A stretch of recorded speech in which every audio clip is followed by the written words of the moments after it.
Hello, and welcome to Talking Blarney. Rome stood for 2,000 years.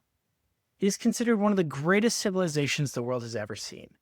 It has provided us with such great historical figures as Julius Caesar, Marcus Aurelius, and Constantine. But one of its greatest contributions is the innovations in governance. Today's guest is Roman historian Professor Edward Watts. He shares how Rome went from a small, rural Italian city-state to one of the greatest empires the world has ever seen, and how its rulers, representatives, and citizens held it together for nearly 2 millennia. If I could ask you to please like, comment, and subscribe, it would really help me grow the channel. Now, enjoy the conversation with Professor Watts. Professor Edward Watts, welcome. Thank you. I'm excited to be here. Have you seen the TikTok trend of girlfriends asking their significant others how often they think about the Roman Empire and being astonished by the way they answer? I actually got, when that sort of popped and became viral, I got like more media, social media, and like emails and texts than I've ever gotten in a single day in my life. Every single person thought that was the funniest thing ever because it's super true in our family that, my son and I, obviously, we think about this all the time. And my wife and my daughter and my niece, not so much. Yeah, it was a media boom for you. That's fantastic. But I guess the question I would rather ask you is how often should we be thinking about the Roman Empire? Well, I of course have a vested interest in this. I think that we're doing it about right, but I think if we're thinking objectively, I think the Roman Empire is incredibly important for understanding tons and tons and tons of stuff about the world around us. It helps us correct misconceptions. So there's an assumption, for example, that there's no such thing as atheism unless you're a Marxist, and it's look at Rome, right? It's there. They saw this.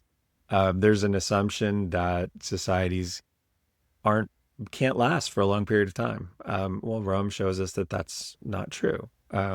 There's an assumption that representative democracy is something that is perpetually imperiled and not a particularly effective long-term system of government. Rome shows that's not true. There's an assumption that a state that starts as an empire can't ever become a nation, and Rome shows that that's not true. And so I think one of the issues that we face in the 21st century is there's a huge kind of intellectual layover where we are still using terms and concepts and ideas from the 20th century in a fashion that really refer to very specific experiences in the aftermath of World War II. What Rome shows is there's a much deeper set of concepts, a much deeper set of stories, and a much deeper set of political and historical realities that we can use to expand our understanding of what's possible. And, and because Roman history is so long, there are so many phases in its evolution, and there are so many important things that happen because of that evolution. There's, I think, almost an infinite number of ways that Rome can help us think about the world we're in right now. And that's not to say that our world is ever exactly parallel to anything that's going on in Rome. Obviously, it's not. But what Rome does is it provides us with a kind of inspiration to think beyond the pretty narrow 20th century paradigms that we're still using to try to understand race, diversity, imperialism, freedom, citizenship, atheism, Christianity, all of these really big issues that we've kind of conceptually hit a wall with. Rome helps us expand the frame of reference and think in new ways about it, because understanding things that happened in the past allows us to imagine new futures. So, I think let's think about Rome just as often as TikTok says we ought to, because there's some valuable stuff that comes from that. Why was the longevity of Rome so unique in the ancient world? And why did it persist as long as it did? I think the biggest thing that Rome manages to do that other ancient societies don't manage to do is come up with a way to remain Roman while also evolving in just about every sort of facet of its political, economic, religious, cultural, linguistic, and geographic life. What Rome is able to do is build a citizen community that's inclusive. And a lot of this has to do with where Rome was founded and the moment when Rome was founded. So, Rome obviously is in central Italy, but the central Italy in which Rome was founded was a particularly fluid place where people were moving culturally and geographically across, a vast space that stretched from Greek colonies in southern Italy all the way up to Etruscan cities in north central Italy. And, and Greeks and Etruscans and Latins and Oscans and Volscans and all of these other people are moving between these cities. And so when Rome is created, it's created as a place of opportunity, a place where there is always a diverse population, a place where there's always linguistic diversity. And either your society figures out how to incorporate all those new people coming in, or you're going to struggle. And so the great secret that Rome achieves is it figures out how to do that early on. And then it comes up with structures so that as Rome expands, because dynamic societies tend to do better than stagnant societies, it comes up with ways to continue incorporating new people, even as it grows from a city state to, principality that dominates central Italy to the state that dominates all of Italy to an empire that extends from Scotland to Saudi Arabia. It's always doing this. That same sort of thing that's in its basic DNA from the outset is always there. And so Rome is able to build a community that means something to the people in it, but also brings in new people with new ideas and provides them with a space in that community to excel, but also a space in that community where they can join to and accept and participate in the traditions that were in, that shaped that community from its outset. That's a very unique thing. It's not something that other ancient states do very well. And Rome succeeds not only in doing this, but doing this on a scale that no one in antiquity had ever imagined was possible. I think the big thing that shows us how successful the Roman Empire was just that longevity, which is 2,000 plus years for an empire or civilization, which is, I mean, I don't know how many other civilizations reached 1,000-year mark or anything, but it seems pretty unprecedented. If you had to break the Roman evolution up from where it started to when Constantinople fell, what were those particular eras and key evolutions that kind of brought this city to run basically the whole world? Yeah, no, and I think that this is a very important thing for us to think about is, how these divisions work, and what we get by using these divisions and what we miss by sort of imposing them. So, I mean, I think the first big division everybody uses is one that on one level makes a lot of sense. This is the Roman monarchy. So we don't know a whole bunch about what Rome was like in the very early years of its foundation. But Romans themselves tell us the story of the Roman monarchy as something that starts with the foundation of the city and continues until 509 BC. And then after the monarchy, you move into this almost 500-year period of the Roman Republic. And there's different moments and different phases in the Roman Republic as it evolves, as it becomes more inclusive of people who are not aristocrats, and then eventually as it includes more citizens, and then finally as it starts falling apart because it can't control the dynamics and the rivalries between leading figures. It ends with the victory that the future Emperor Augustus has over Mark Antony in first at the Battle of Actium in 31 BC, and then in 30 when he conquers Egypt. And then you move into what's properly the Roman Empire. That political system lasts for over 1,200 years, without really a break. But there's different moments you can look at where you see like the early empire is centered on Italy. It's really a colonial enterprise. There's, maybe 10% of the population under the emperors are citizens. Everybody else are just subjects. By the third century, you've moved into a different type of empire where provincials are citizens as well. The imperial job becomes more complicated, and you have a division that starts in the later part of the third century.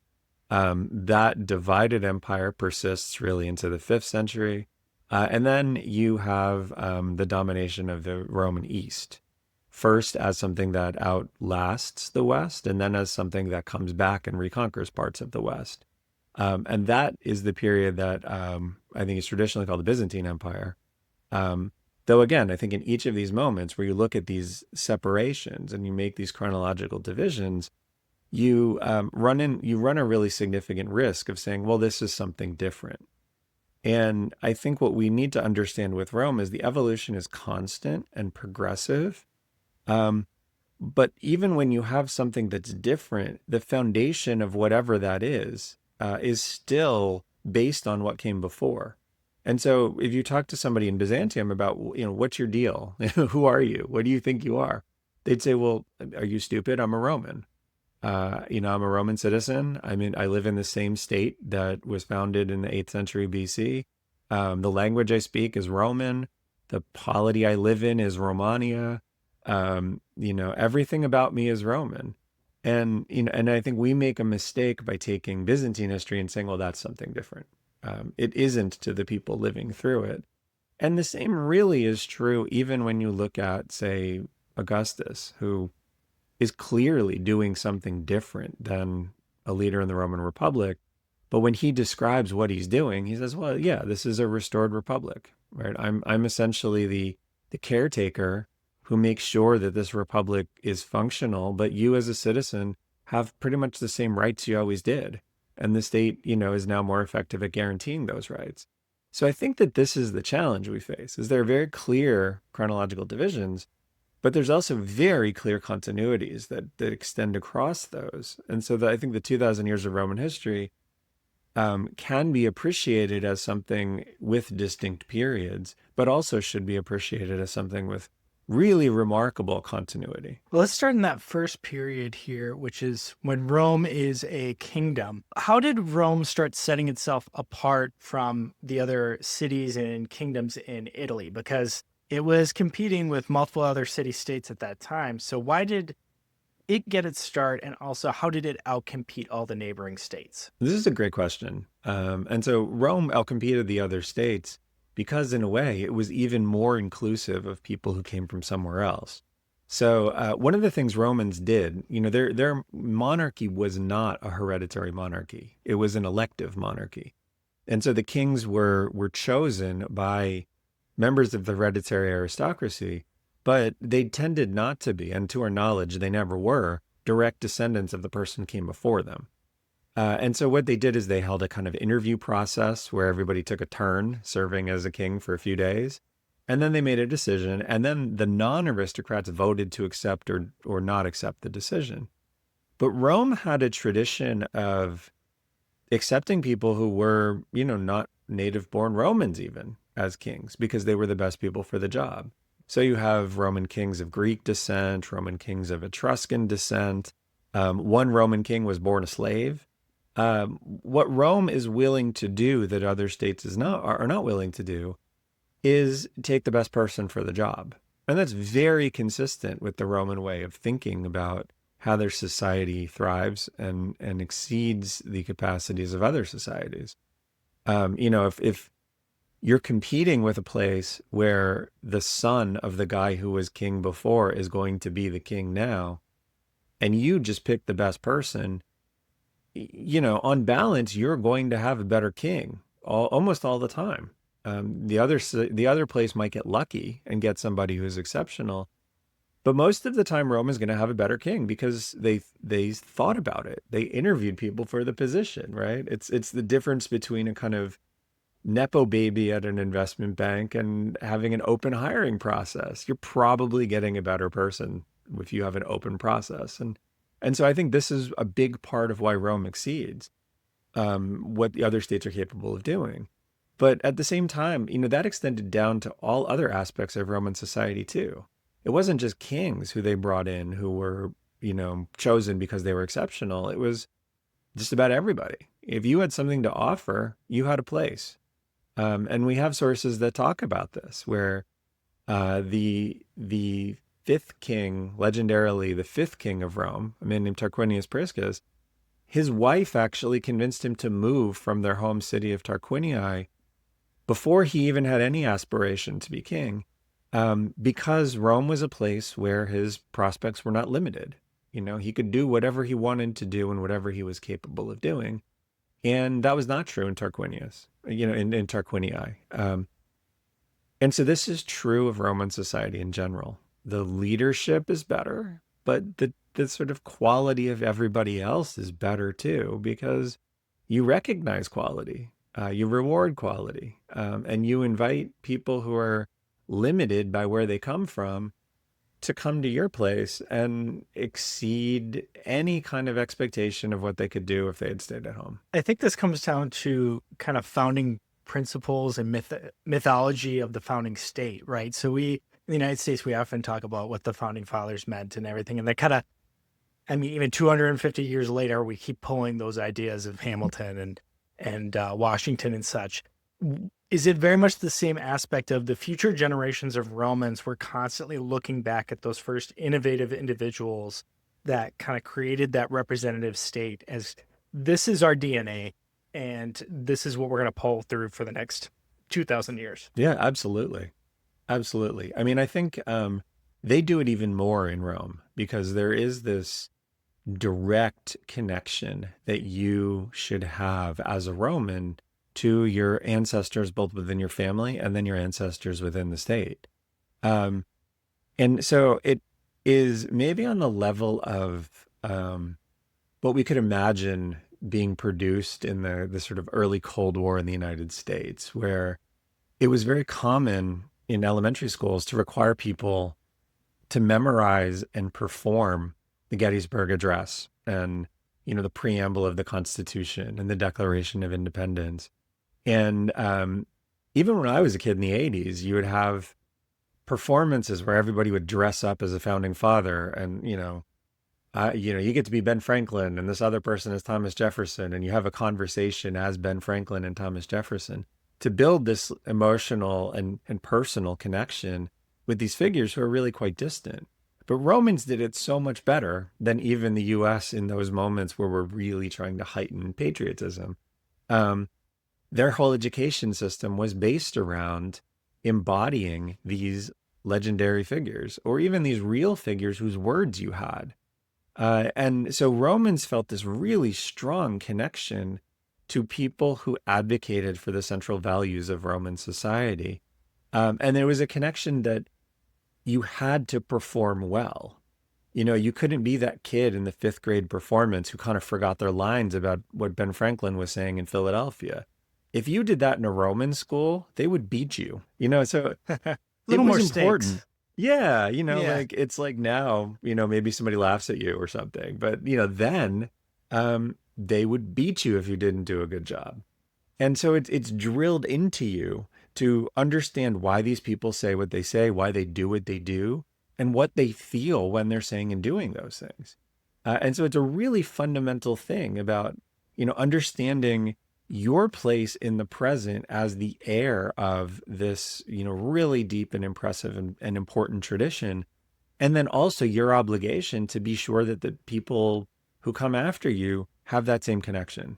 And Rome does this very, very well. And it does it in a way that makes people who, maybe their grandfather wasn't Roman, but they feel part of this. And they feel that that connection is very real to them. And that, again, I think is something the US tried to do that. And to some degree, I think it tries to do that. But I don't think we do it as well. And I don't think we care about it as much as Romans did. So how long did the kingdom last? And did they kind of like get the most out of that kind of format of government, like squeeze the last bit of juice out of it before they decided to move on to something else? Yeah. So the kingdom lasts about 250 years. And the reason that the kingdom really collapses is because it's built around a certain structure that's an aristocratic structure that is best sustained by an economic system that isn't, where wealth has not spread super widely. And what happens across the course of the 6th century BC is wealth actually starts spreading very widely beyond this hereditary aristocracy. And the military tactics also change in a way that's consistent with more people being able to arm themselves and have better armor, have better weapons, have better helmets, have better swords. And so your military tactics shift from basically aristocratic cavalry charges winning the day to infantry formations that require more people to be fighting and winning a battle than the number of aristocrats that there are in Rome. And so the monarchy really struggles because aristocrats choose the king, but regular people, even though they are now more important to the society and its military functioning, they don't. They just say yes or no. And so you have across the course of the 6th century a set of reforms that are designed by the last two kings to make the political system more responsive to the needs of the non-aristocrats. And it creates a sort of tension where the kings effectively have to rule illegally, because the way that the system is supposed to work is, your main check is aristocrats, but the kings Servius Tullius and Tarquinius Superbus, they kind of change the way it works so that your check is now soldiers who are wealthy, not aristocrats. And the final straw for the monarchy is when a son of the last Roman king is an aristocratic woman. And the aristocrats say, well, this is tyrannical.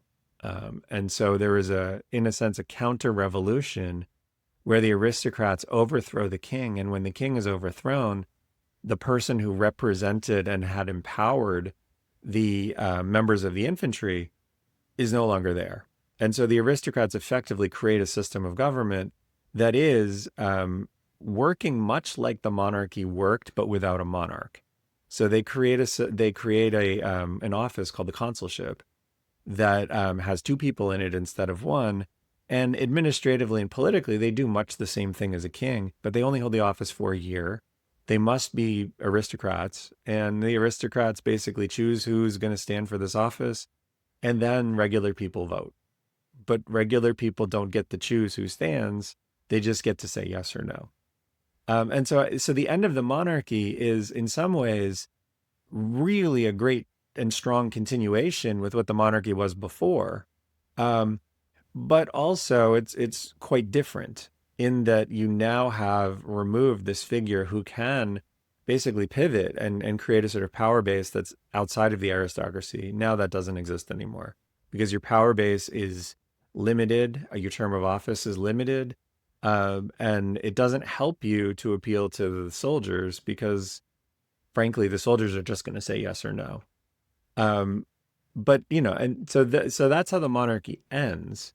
But I think it's important to understand what the patricians are effectively doing is finding just a different way to do the same thing so that they are in control of that process, and they've insulated the top kind of decision-making in the Roman state from the interference of these wealthy and powerful but non-aristocratic other Romans. You don't want somebody able to flip the whole game board over. You want to spread out the conditions for success across many people, because then you have to have multiple points of failure. Is that in essence? And you also have somebody else who has the same powers who can check someone who tries to do this. And so that's why under the Republic, they're very careful to set up magistracies so that there's always somebody with equal power, so that nobody has the capacity to kind of overwhelm the system. And the one exception is if there's a very serious emergency, you could appoint a dictator who would be temporarily in charge of the state to make decisions. But otherwise, the patricians, who are the aristocrats, are very, very conscious of the need for the system to generate consensus and, to build compromise within it. And so they are much more comfortable with a system in which nothing happens because no one can agree to do something than a system where a lot of things happen and they get reversed all the time. And so when we think about the Roman Republic, I think it's sometimes helpful to compare it to Athenian democracy, which is, basically founded at almost exactly the same time. But Athenian democracy, because every citizen has an equal vote, policies can move really fast and change really fast. If you think of like the situation with Alcibiades, where he's sent to Sicily and then they change their mind and they send a ship after him to, recall him. That is not how the Roman Republic was designed to work. If you have that much radical shift in opinion, the Romans would say that's an unstable system and that's not desirable. What you need is a system that its default should be deadlock. It shouldn't be making rash decisions. And that's what the patricians really choose to create. They're optimizing more for stability rather than um, rapid growth. Is that, Right. yeah, Yeah. gotcha. And so that's that same tradition governing change, that I think is going to be true throughout Roman history. Romans don't like radical change. They don't mind change, right? Everything about this society changes, but they want that change to be governed in such a way that it doesn't disrupt their basic understanding of, how things work, how their policies work, how their society works, how their religion works. Those things can change. They just can't change super fast. Romans don't like it when they change super fast, but they don't have any problem with them changing. They just have to change, in a way that everybody is comfortable with, through this kind of process of gradual evolution and consensus. No, at this point, the Republic is expanding through Italy and beyond here. Was there an unlock that happened with this Republic structure that really allowed them to start capturing? Well, once they got big enough, they started like leaning on and toppling over all the other kingdoms around them. So there's a couple things. I mean, this initial structure of like, oh, the patricians get to do whatever they want and everybody else just says yes or no, that doesn't last very long. That when the Roman king is toppled, he is not killed. He goes into exile, and he puts together a number of different attempts with the help of other local Italian potentates to try to, retake his throne. As long as he's alive, the plebeians, who are the non-patricians, they go along with this because they don't love what the patricians are doing, but they love it more than if the king came back. That's something that after he dies, they very quickly say, yeah, okay, we need more than this. And so you start this process where plebeians start getting more and more rights. The offices that were once exclusively patrician become plebeian. And as Rome starts expanding, it starts incorporating new people as citizens who are plebeians. And so you have a set of measures across the fourth and third century BC that incorporate those new people in voting tribes, and then eventually as magistrates, and then eventually as like consuls. And so, and this, as these people become integrated into the highest level of Roman society, they're not initially from Rome. They have power bases in other parts of Italy. Those other parts of Italy become locked into the Roman state much better because, the top guy in whatever random town you're in, he's suddenly a Roman senator. And so he's important in your town, but he's also important in Rome. And so he is very interested in using the resources in his town to support whatever objectives Rome has. And so this is a part of how Rome expands. It's not just they conquer other places and then exploit them. It's they absorb other places, they take the leading people in those other places, bring them to Rome, get those people invested in Rome, and then those people kind of bring it back to the hometown and make it so that the resources of the hometown are now also invested in Rome. And so this is what fuels Roman expansion. You have a power base of, millions of people who are invested in the success of this political and military enterprise. And nobody else in the Mediterranean has that. Carthage is Carthage is the big rival of Rome in the third and into the second century BC. But Carthage doesn't have that capacity. Carthage is a large city. It's also a republic, but its republic functions less well than Rome's does. And it also has a lot of people who are more or less forced or paid to serve in its armies, whereas Romans serve because it's part of their obligation as a citizen.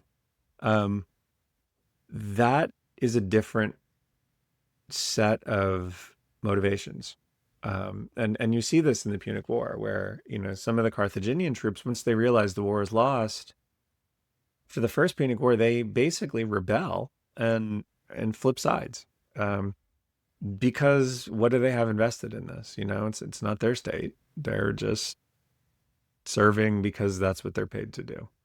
Um, and and I think this is where you see the sort of secret of Rome's success. It's able to fight these wars uh, and see them through to the end in a way that other states aren't, because the people Rome is putting in the field are deeply personally invested in making sure that there's success in those campaigns. You kind of bring it up, and I think you kind of already answered the question here. But as we kind of look at history, I always got fascinated by specifically the Second Punic War when Hannibal. I always think it's crazy that he crossed the Alps with elephants and he basically ransacked Italy for years, but couldn't win. you know, if in that Second Punic War, if Hannibal had taken Rome, would Carthage have basically been the power of the Mediterranean, or were they kind of fundamentally politically more flawed than the Roman Empire was? If he took Rome, I think if he took Rome, it's still not entirely sure. I'm still not entirely sure that that ends the war. I think that there are so many resources in Italy and so many people invested in this. I don't know that that ends the war. It might. Um, but I think the bigger question, I think Carthage lacked the capacity to do what Rome ultimately did. I think Rome's achievement is not so much defined by what it does in the second century BC, when it really expands out and becomes an imperial power with control of large segments of the Mediterranean. Um, its real achievement is in the first century and second century AD, when it builds a nation out of that. Could Carthage have conquered more territory if Rome wasn't there? Yes. Would they have integrated it in any kind of fashion that made Carthaginians out of the people living there? No. And so I think the way to think about it is the city of Byzantium that becomes Constantinople, that becomes the center of Roman control, wasn't under Roman control in the second century BC. Rome kind of let it be an independent place for a very long time, and it ultimately comes under Roman control much later than that. Um, but it becomes the center of Roman identity for kind of almost the second millennium of Roman history. There is no way anything like that could have happened under the Carthaginians. Those people would have been subject to the Carthaginians. They might have been loyal to the Carthaginians.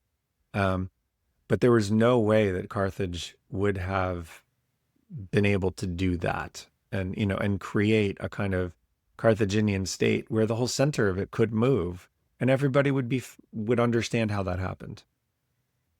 And the other thing with Constantinople is it becomes the center of Roman life, not because Rome is lost.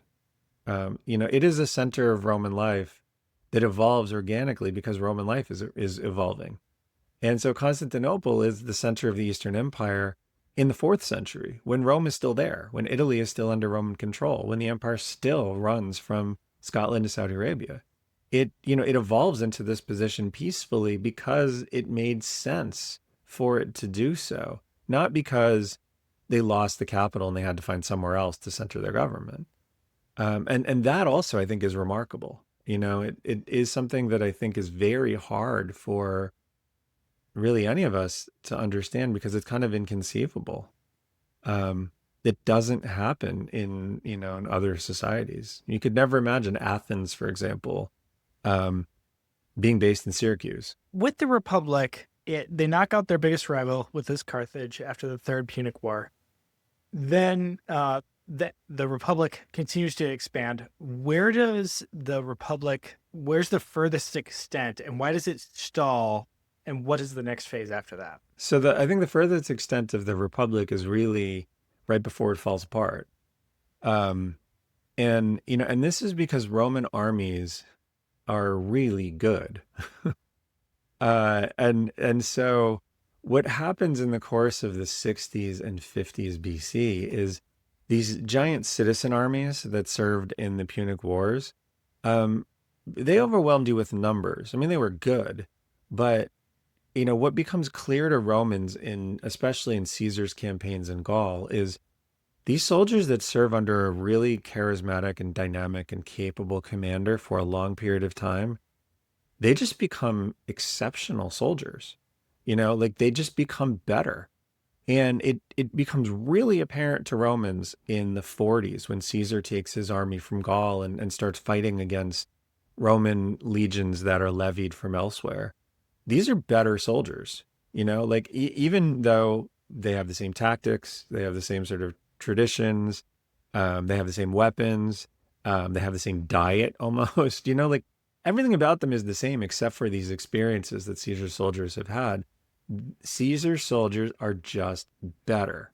And so the limit of the Republic is determined by the fact that politically the thing falls apart. But while it's falling apart politically, militarily, there's also a sort of growing recognition that a smaller, better trained army is going to be better for Rome than a larger, less well trained army. But the problem with that is those better trained armies become loyal to commanders because they're serving under them a long time. Like Caesar's men are intensely loyal to him. And so you have an inherent tension between this idea of citizen service to the Republic and this recognition that these soldiers are really good if they serve under a particular commander. And so what I think limits the Republic's expansion in that period, there's a couple of things. I mean, the first thing that limits the Republic's expansion is political problems within the Republic. So a lot of these forces get turned on other Romans and they fight civil wars instead of fighting campaigns of expansion. But I think the other thing that happens under the Republic is because these soldiers are loyal to commanders, individual commanders, and these individual commanders have a relatively short time span and need to keep these soldiers happy, you need to engage in campaigns that are profitable. And so the stuff that we see under Augustus to build out Rome's frontiers in the north to areas along the Danube River and then initially to the Elbe and then they pull back to the Rhine, these are not profitable campaigns. You're essentially fighting in the woods against people who have very little to steal. So this is not the sort of thing a republic in general could afford to do because those soldiers, first of all, they hate those campaigns. Second of all, they aren't going to get the plunder that they would get if they're fighting in Asia or Syria or Egypt. And so you need to have another way to get them to think long term and to get them to be invested in a structure that guarantees that even if you fight in the woods for 15 years, you're going to be taken care of. And that's I think another feature that limits the Republic's expansion because it's only under Augustus that you have that structure put in place where Augustus says, in essence, you're going to be paid a salary. And when you retire, you're going to be paid a really significant retirement bonus, but I'm going to pay you personally.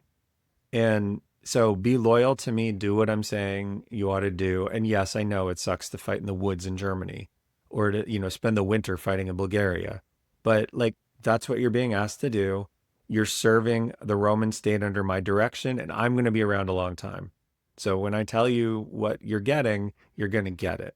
The Republic couldn't provide any of those assurances. And so its ability to do things like fight, in the Balkans beyond the coastal regions that have wealth, or its ability to push through Germany, were pretty limited.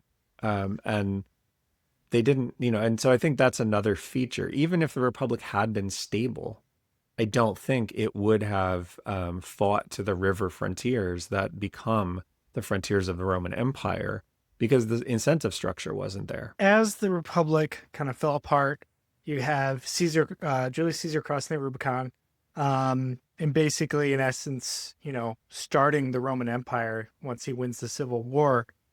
What is the good and the bad if that happened when it transitioned over into a more imperial system?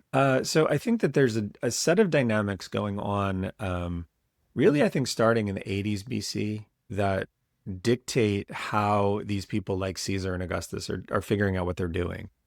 There's a recognition that the Republic itself is not able to guarantee the rights and privileges of its citizens in the way that it had before. This really is something that becomes clear in the civil war that's fought in the 80s BC by Sulla, where he just issues, he takes the city of Rome, and he makes a list of people that he doesn't like, and he has them killed. And this is not what citizens are, what the Roman Republic has guaranteed citizens. You're not allowed to kill Roman citizens without a trial, and Sulla does it. Then Cicero does it in 63.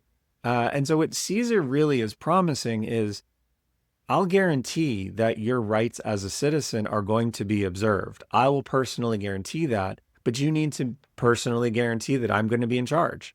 And so there is a kind of trade-off that Caesar is making. And he's not framing himself as an emperor. What he's framing himself as is, a leader of the Roman state. His title is dictator and perpetual dictator. But what he's really doing is trying to offer this guarantee that, what you think as a citizen you ought to be getting, I'm going to be sure you get.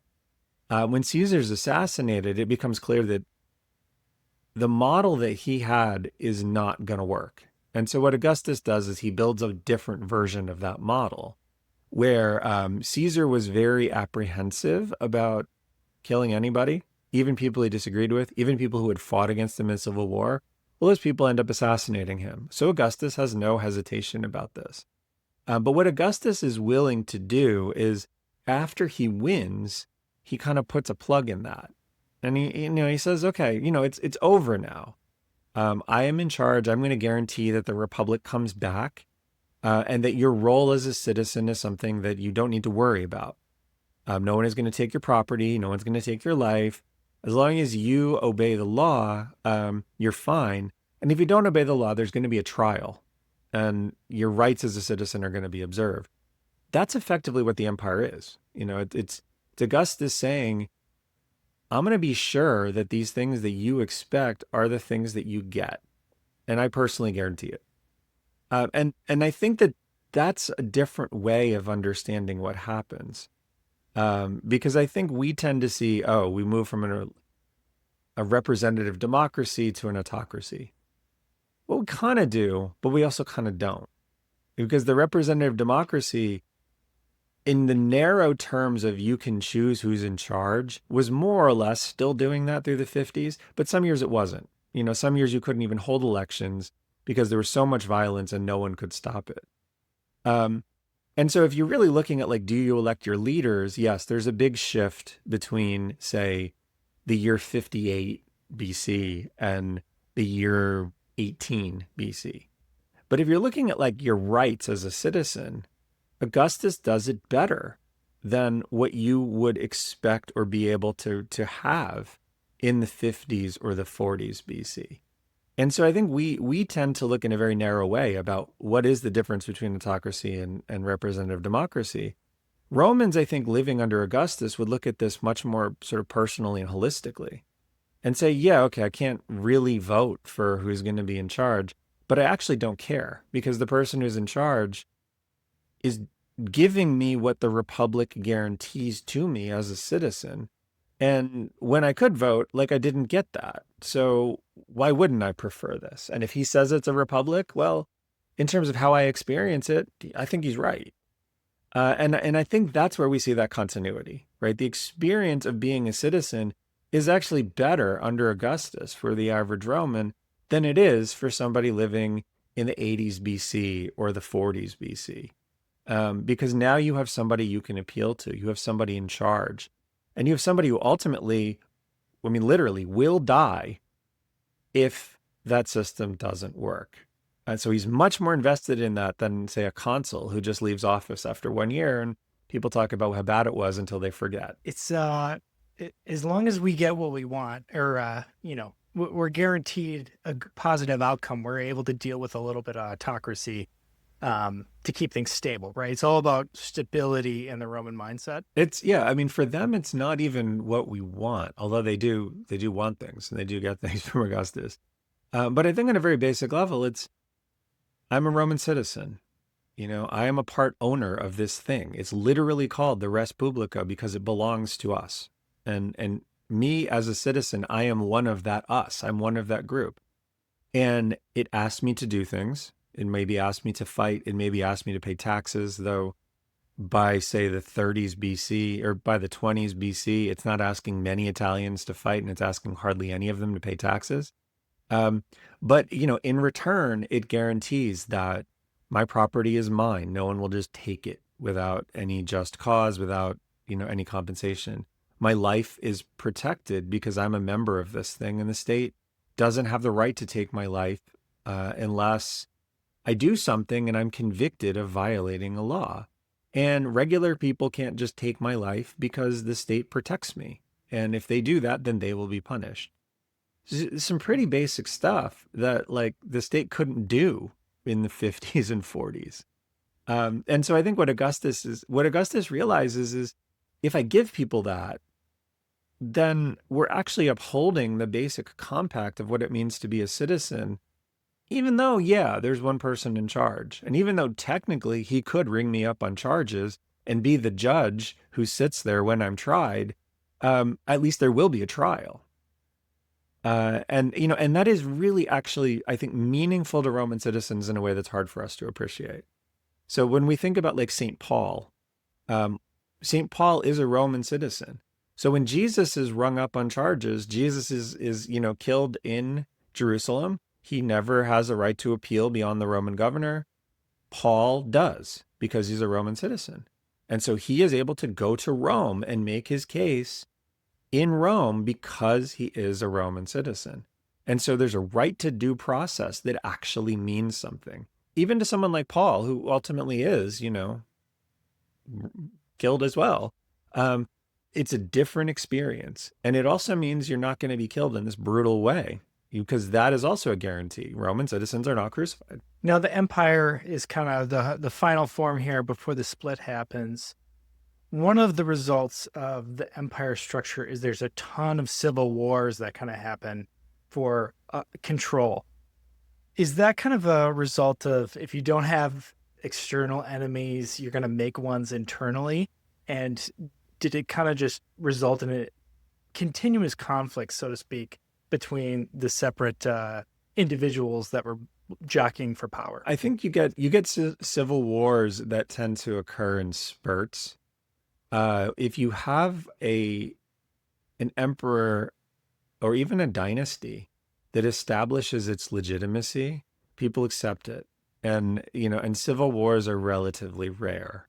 And they don't reach the level of, overturning an emperor. It is when they happen, they tend to be pretty regional things because the emperor controls like a vast amount of power, much more power than anybody who challenges them. But you do have moments where people kind of blink and say, wait, the imperial system is based on our consent that one person be in charge, and we don't agree that this person ought to be in charge. And then everybody starts trying to take advantage, or a lot of people start trying to take advantage of this. So, the first 100 years from Augustus's victory at Actium until the death of Nero, the system doesn't have much in the way of civil conflict. But after Nero dies, you have 4 emperors in the next year, because now there's no center. There's nothing that binds all of these really exceptionally talented armies and soldiers to any one entity that has overwhelming power to scare away anybody from challenging them. And so you have a civil war in 68, starts in 68 and lasts basically to 70. And then the next one you have is in 193. But it was a similar situation. An emperor dies. There's a sort of vacuum at the center. Nobody can consolidate power. And you have what's called the Year of 5 Emperors. That really happens because everybody throws in with a component of the total strength of the empire. And then they kind of fight it out to see, who is dominant. But then eventually somebody consolidates power and you get stability again. The real challenge is in the 3rd century, where the empire, its citizen body now, after 212 AD, the citizen body is coterminous with everybody who lives in the empire. And so those people, because they're citizens, expect the same level of service, the same level of administrative attention, the same level of kind of military support, They expect that everything is going to be the same everywhere. And the Roman state doesn't have the capacity to do that. And, it is built in 212. It is not built for 60 million citizens. It's built for like 16 million citizens. And so across the third century, you have lots of demands for imperial resources that the state just can't meet. And this creates all of these little pockets of instability. So when you have the imperial dynasty that pushes forth universal citizenship, when it collapses in 235, it's almost impossible for you to get another center of gravity in Rome that, controls all the resources and effectively directs them in a fashion that everybody's going to be okay with. And so that ultimately leads at the end of the third century to a system of government that kind of devolves authority out into different regions. And it's called the Tetrarchy, and you have now 4 emperors, each with responsibility for the needs of citizens in a particular region. And that was actually, I think, the best they could do in light of the challenges of universal citizenship. You do have to have a government that's responsive if you're going to have people, again, from Scotland to Saudi Arabia in one polity. You can't have them all waiting a month for a letter to reach Rome so somebody can make a decision, and then another month for that letter to go back so somebody can act on it. That's actually, you might have the citizen rights, but it doesn't work. Functionally, it's not something that means those rights are meaningful. And so this is, I think, the evolution in the third century is, if these rights are going to be meaningful, government has to be bigger, and the army has to be bigger, and everything has to basically be scaled up so that these citizens get what they expect. And if they don't, then what you're going to have is various Roman states splitting off from the central one, because these people are Roman and they believe in Roman institutions and they believe in Roman law, and they've been, educated to think that they are part of this deep tradition. So they don't want to be not Roman, because there is no other thing for them beyond my political identity as Roman. But the state isn't working, so I'm going to make my own little, Roman state in the Northwest or in the East. So that probably leads us to a good spot where we talk about the split that happens between the Western and the Eastern. Was that the reason why that split happened? Was it was just a scale issue and it was a governance problem? I think so. I will confess that I don't think everybody who's an ancient historian thinks this, but I think it's really important to see that citizenship is the through line here. And, and citizenship is something where you own this. And so therefore the state owes you things. And so I think what happens in the third century is there is this creation of the Tetrarchy that's an integrated structure where you have 4 people who are administering the state, but their status is supposed to be equal. So they all speak with each other's voices, right? And so there are 2 senior members of this group and 2 junior members of this group. But if you look at their propaganda, they are indistinguishable from one another, because it's by design, right? If you speak to one of them, you're speaking to all of them. And that system ultimately breaks in part because of Constantine. And so Constantine he's brought up, he's the son of one of these 4 guys. He actually begins his career as a component of this system, but over time he eliminates his rivals and he becomes the main voice in all of this. But when he dies, he actually tries to recreate the system. He, has 3 sons and a nephew that he puts in charge of various parts of the empire, and they fight amongst each other. In the 350s and early 360s, the empire briefly becomes unified under individual emperors again, but it becomes clear that it is unworkable. And so in 364, the Emperor Valentinian takes over, and his army demands that he appoint a colleague. And there's a conference that they hold. He appoints his brother Valens. They have a conference in Constantinople, and in early 365, they part. And from that point forward, there are always multiple emperors.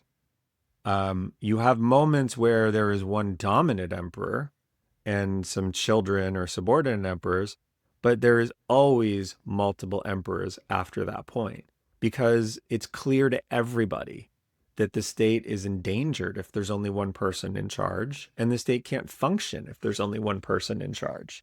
But nobody imagines that that state is going to permanently divide, that the fate of the West and the fate of the East are going to become separate when this happens in the fourth century. What they imagine is, okay, well, there's one emperor in the East and one emperor in the West, and they work with each other. And it's like one unified government with these two emperors working with each other because you can't have one person respond to everything. And it's an accident in the fifth century that the Western emperor and the institutions around him in the early, like the 410, the 4 aughts and the 410s and the 420s, the Emperor Honorius is so incompetent and so terrible and is so unable to understand when he's getting bad advice that the West effectively starts to collapse. And then the East says, in essence, well, that's your thing. It's not our thing. They occasionally try to help, but what would have happened if this was the time of Marcus Aurelius is Germans come across the Rhine. Well, okay, then you take an army from Mesopotamia, or you take an army from Syria, and you take that Roman army and you march it, and you travel by ship, and you show up with 100,000 troops, and some of those troops are originally based in Syria, and some were originally based in Bulgaria, and now they're fighting in Germany because that's what you do, because the resources are divided and the centers of gravity are divided. When challenges start appearing in the West, the East doesn't do that because the East is concerned with the Eastern things. And there are moments where the East tries to intervene, but mostly across the 5th century, Western problems are Western problems. And there is no, like, let's marshal everything we've got and work together. I mean, it happens in 468. There's some attempts to do things like this in the 410s, but not really in any sustained way, and certainly not in the way that you would see happen in, say, the 2nd century. It is just not how the state functions anymore. The Western Roman Empire collapses, but the Eastern Roman Empire has a much longer runway, and we often call that the Byzantine Empire. I don't know if that is accurate or not. Would they have referred to themselves as Byzantines, or were they just Romans? Yeah, it would have meant nothing to them. Their city is not even called Byzantium. Their city is called Constantinople. The city of Byzantium is renamed Constantinople by the Emperor Constantine it's dedicated in 330 as Constantinople. So you did have occasionally strange people who would do things like pagans would say, well, we don't recognize Constantinople. We're going to call it Byzantium. But it is it's a countercultural move. It's a resistance move to say Constantinople is not legitimate. Byzantium is, what we are. Nobody would actually call themselves a Byzantine. It wasn't done. And so if you were to go back in time and you were to say, I'm so happy to be in the Byzantine Empire, they would have literally no idea what you're talking about. The reason I think the best work on this is done by Anthony Caldelis, but I think the reason we call them Byzantines is really a 19th century Western European reaction to things going on in the Eastern Mediterranean, where the people living in the Eastern Mediterranean, who are the descendants of those Romans, still called themselves Romans. And that's really inconvenient for people in Northwestern Europe who want to claim that they are the people who preserve the Roman legacy, except they didn't. I think when you look in the year 800 and Charlemagne is proclaimed Roman emperor, he's proclaimed Roman emperor by the Pope, but the only Romans that actually live under his control are like residents of the city of Rome. And so he's a Roman emperor ruling over non-Romans. Whereas in the East, all of the people living in that state are Romans, right? And so that's a Roman state. In the West, you have a Roman emperor, but you don't have a Roman state. And that is really inconvenient for people in the West to sort of think about, oh, we had this great legacy that we lost. And these people in the East who we don't respect, they kept it.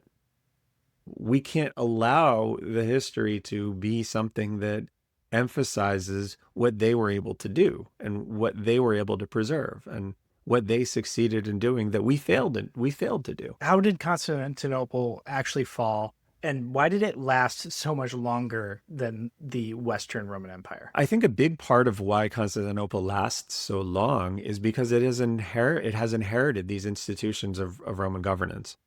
And it's inherited these institutions of the Roman state, and they are very good and developed institutions.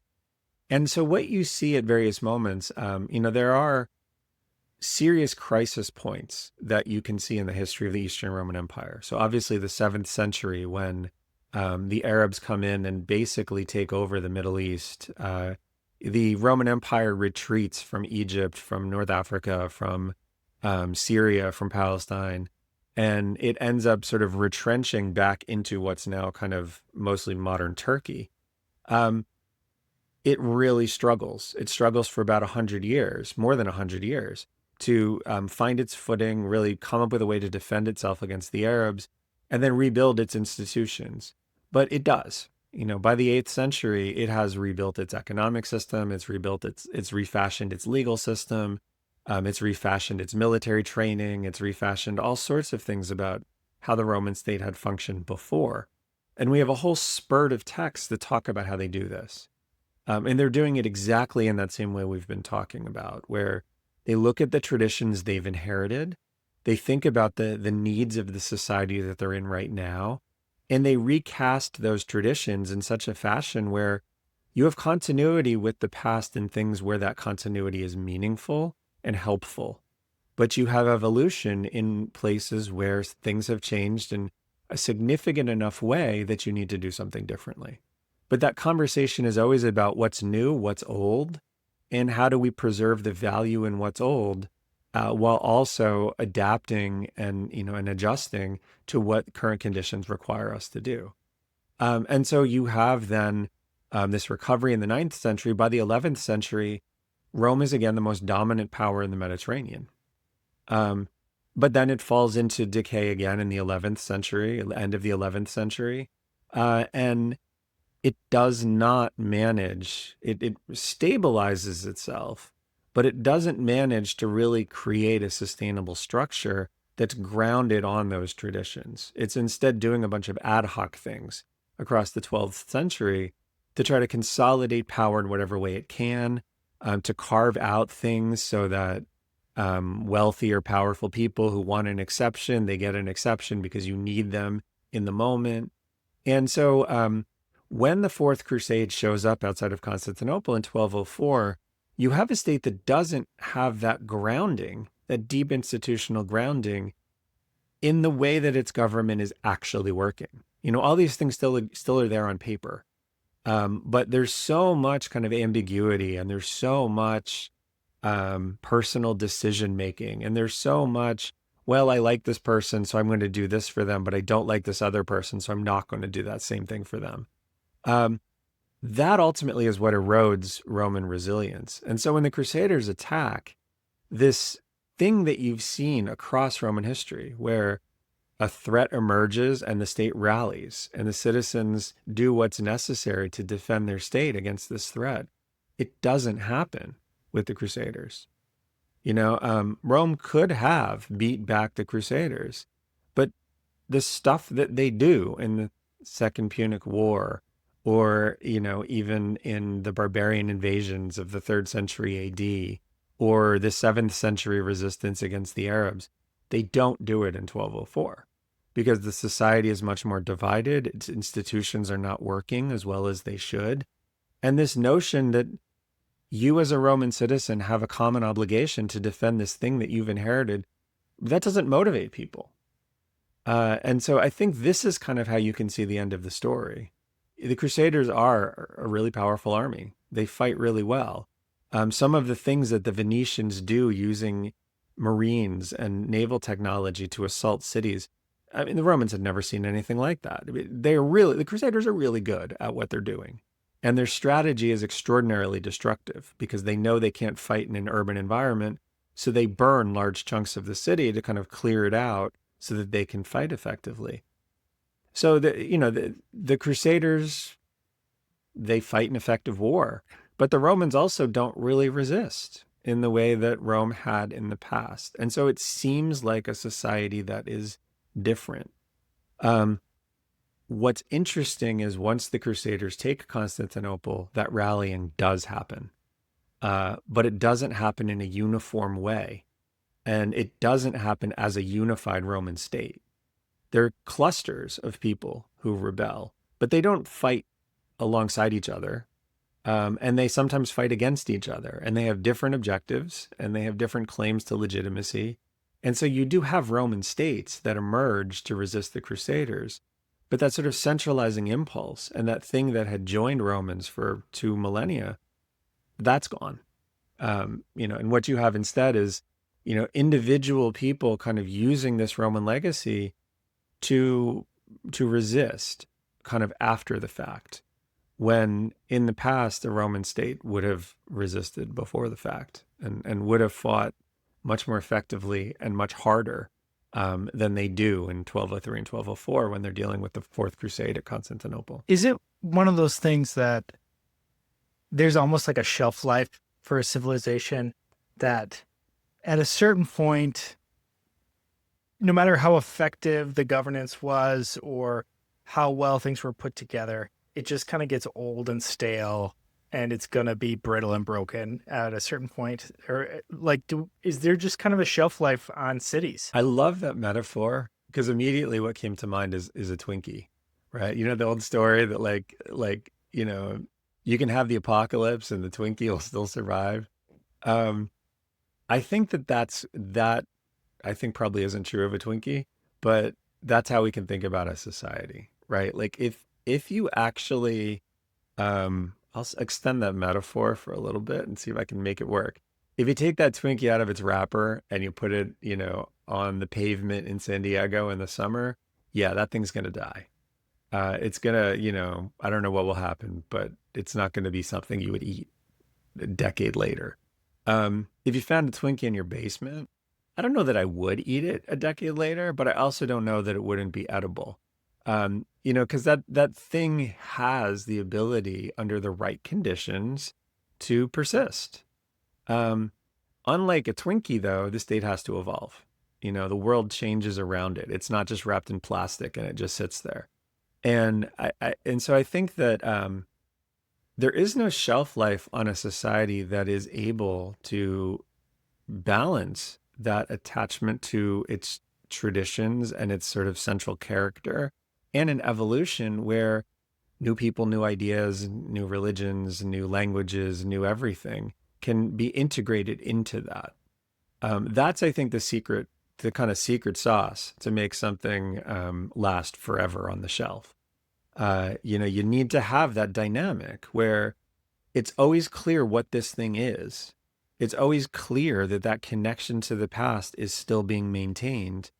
But it's also clear that you understand historically how that connection can be maintained while things get better and adjust to new conditions. And I think a society that's able to do that can last for an extraordinarily long period of time. But you need to have those traditions and institutions, and you need to have that commitment to bringing in new things that can make your life better, that can make your army more functional, that can make your institutions adapt to the needs of a different growing population. A society that does that, I think, can last indefinitely, but that renewal needs to happen. And also that tradition needs to be maintained. If the tradition breaks, well, then you don't have a connection to the past because you're something new. But if you aren't renewing your society, then you become stagnant, you become brittle, and then you should break. You will break, but you should break because nobody wants to live in, something that is better suited for 300 years ago. No one wants to live in that world. And nobody will ultimately choose to live in that world if there's a better option somewhere else. And if a state can't provide that better option, people will vote with their feet. They won't stay. One of the things you've highlighted a lot today is that the institutions are really what kind of made the Roman Empire. But often when we tell the story of the Roman Empire, we're talking about these key individuals, right? Scipio and Julius Caesar and Constantine, how is that play between like the great man of history and the great institutions of history kind of square off in the Roman story? I think that what we see in Rome is the society occasionally does depend on some super talented and charismatic person emerging.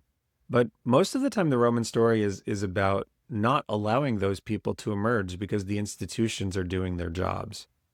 And so I think when you see Caesar emerge in the 40s and say, I can guarantee your rights as a citizen, well, I'm sorry, that doesn't sell unless people feel like their rights are being violated. There's no need for Augustus if the Republic is functional. And people wouldn't gravitate towards that person, and they wouldn't give them the space to remake the world around themselves and around their vision because the institutions are working. And so I think what Roman history shows us is most of the time, because Rome is very invested in these institutions evolving, the institutions are strong enough that they can prevent this great man from emerging.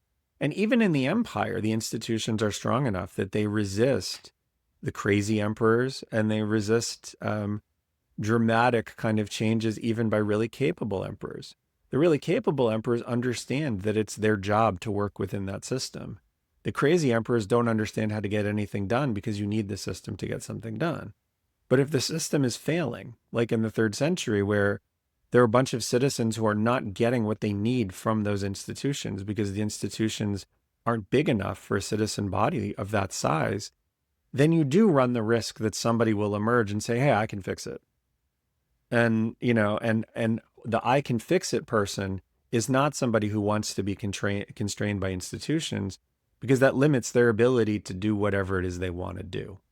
And so for much of Roman history, the institutions are strong enough that there's never enough oxygen for someone like that to emerge. Rome was fortunate in the fact that a number of times when the institutions become so weak that they can't restrain somebody, they get somebody who's capable of understanding how to rebuild those institutions so that they do work. So this was true of Augustus and Caesar. This was true of Diocletian and Constantine. This is to a degree even true of Justinian, or someone like Alexis Komnenos. But at the end, when those institutions were too weak, there was nobody. There was a vacuum. The emperors in the 1180s, 1190s, and early 1200s were terrible. And they didn't have that capacity, and they didn't have that vision. And the society needed somebody like that at that moment because the institutions were too weak to actually generate the kind of response that would have allowed Rome to survive the Fourth Crusade. And so I think that the secret of Rome is most of the time those institutions are robust enough that these people don't show up. But there are moments where Rome did get lucky. It did get lucky that when its institutions were weak, it got somebody who was good enough to rebuild them. No society can count on that, but societies can count on building institutions and generating faith in those institutions sufficient so that those people aren't needed.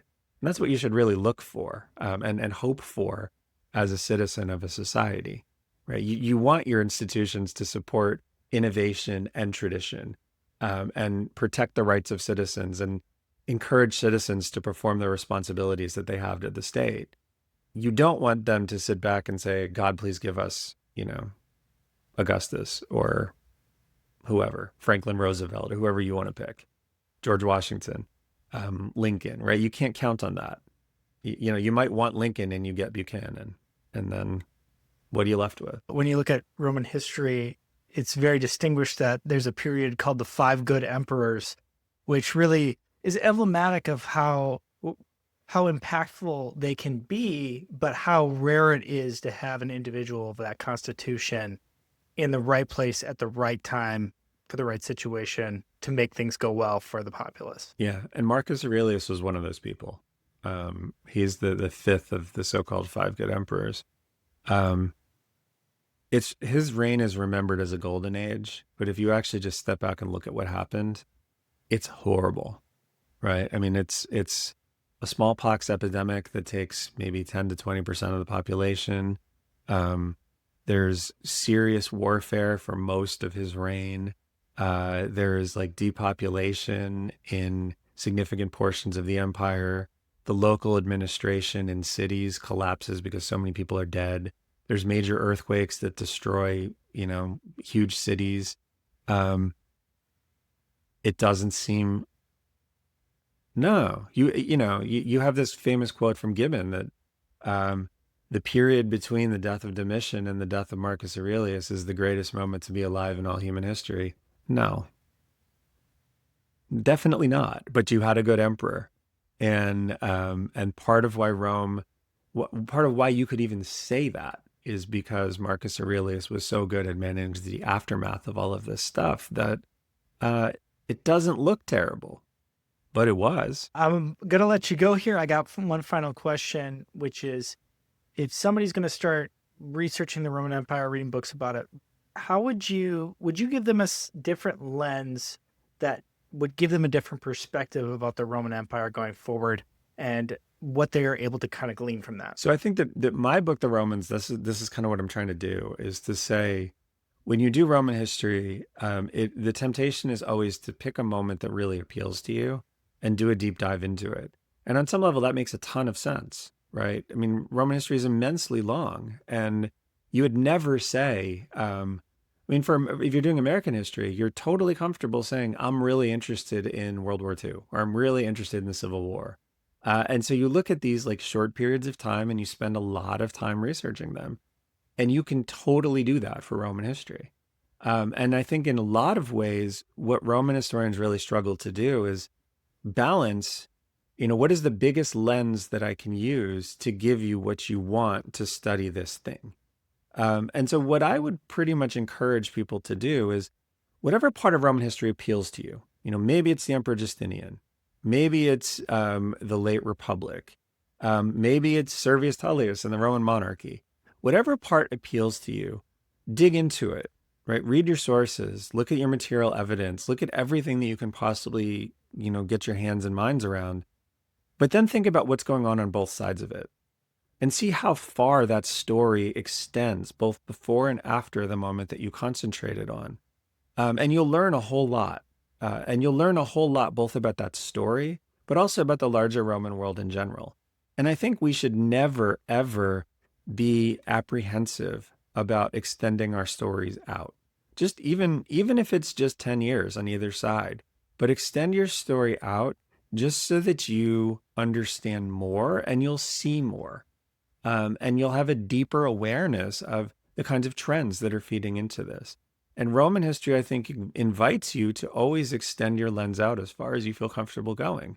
2,000 years is a lot. I don't know that I would ask anybody to do that exactly. Although, if you want to read the book and see 2,000 years, that's great. But I think whatever part of Roman history you're into, there's a reason you're into it. But there's also more that you can get out of it by just going a little bit beyond what the normal confines of that event or period or person's life actually is. Because the material is usually there. And when you look at it, you understand everything so much better. And you understand why it matters and why it appeals to you so much better. And so that's kind of the thing I would encourage people to do. I don't think there's any period of Roman history that people should avoid, really. If something appeals to you, there's a reason for that. Lean into it, but then just go a little bit broader.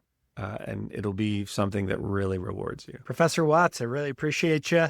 Why don't you share where they can find your book? What is your book? Where they can find the book and where they can find some of your other work? So the most recent book is The Romans, A 2,000-Year History. It's published by Basic Books, and you can find it Amazon, Barnes & Noble. There's translations in a bunch of different languages coming up. So I think in the next year, we'll have Spanish, Portuguese, Ukrainian, and Russian, and Chinese. So you can kind of pick your poison and find it wherever.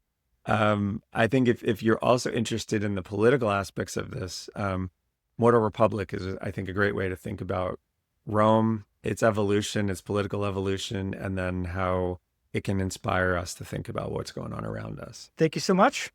Yeah, thanks a lot. This was fun.